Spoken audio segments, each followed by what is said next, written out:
ভাবিটা এখন আর দুনিয়াতে নাই, উনি একটা রোড অ্যাক্সিডেন্টে মারা গেছে। ভাবতেছি মুরগির পিসগুলো এত কেন ছোট ছোট করতেছে। তারপর ভেবেছি এটা স্বাদ আর এমন কি হবে, এটা বিশেষ করে আমি সলিড গোস্ত তো একদম পছন্দ করি, কিন্তু এখন প্রায় 41-42 ডিগ্রি, তারপর আমি খিচুড়ি রান্না করেছি।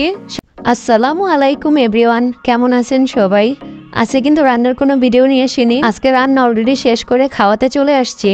তো আজ থেকে 5-7 বছর আগে আমি আমার মায়ের সাথে আমার এক মামার বাসায় বেড়াতে গিয়েছিলাম। মামাটা হচ্ছে আমার মায়ের খালাতো ভাই।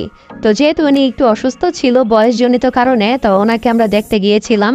আর যেহেতু অসুস্থ রুগী দেখতে যাচ্ছি, এজন্য আর আমরা ইনফর্ম করে যাইনি। এরপর আমরা ওখানে গিয়ে পৌঁছালাম 11:30 কি 12টা এরকম বাজে।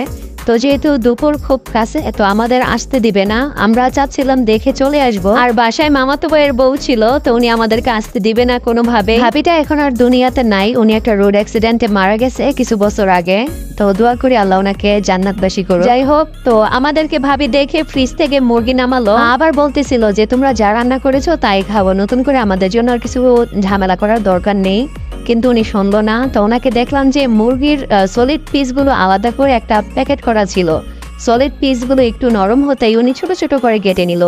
তো আমি ভাবলাম যে মুরগির পিসগুলো এত ছোট ছোট কেন করতেছে, যেমন ছোট ছোট আলু করি না আমরা রোজার সময় বুটের ডালে দেওয়ার জন্য, ঠিক ওরকম।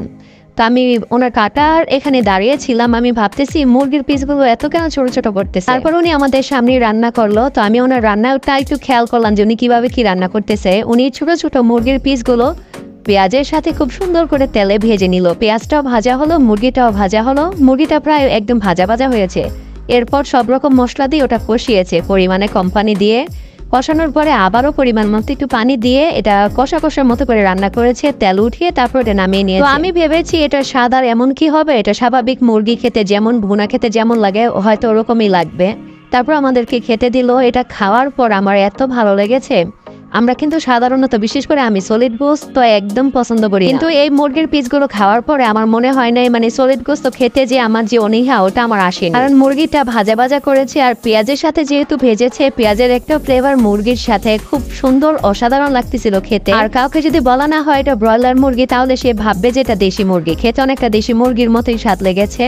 তো আজকে আমি ওই ভাবির রেসিপিতে রান্না করেছি, এর আগে একদিন রান্না করেছিলাম, তো আজকে আবার ওরকম ভাবে রান্না করেছি। তো আপনারা আমার পেটে দেখতে পাচ্ছেন, এ নিয়ে 2 দিন আমি এভাবে রান্না করলাম, আমার কাছে 2 দিনই ভালো লেগেছে। আমি প্রায় চিন্তা করি যে এভাবে রান্না করব, কিন্তু ওই সলিড গোস্তটা যখন আলাদাভাবে রাখা হয় বাচ্চাদের নুডলস বা পাস্তাতে দিয়ে দেই বা বাচ্চাদের জন্য কিছু একটা বানিয়ে ফেলি, আর মনে থাকে না। যখন কিছু করে ফেলি তখন মনে হয় যে ওভাবে একটু রান্না করলে মনে হয় ভালো লাগতো। আসলে আমাদের শহরের রান্নাগুলো যতই আমরা ময় মশলা ব্যবহার করি, কিন্তু গ্রামের রান্নাগুলো একদম সহজ সিম্পল, কিন্তু খেতে অসাধারণ। আমাকে দেখুন দুবাইতে কত গরম, এখন প্রায় 41-42 ডিগ্রি, তারপর আমি খিচুড়ি রান্না করেছি, সাথে বেগুন ভাজা ছিল, তারপর শুকনা মরিচ দিয়ে টমেটোর ঝাল ঝাল করে ভর্তা করেছি, আর এখানে চিকেনটা ভুনা করেছি।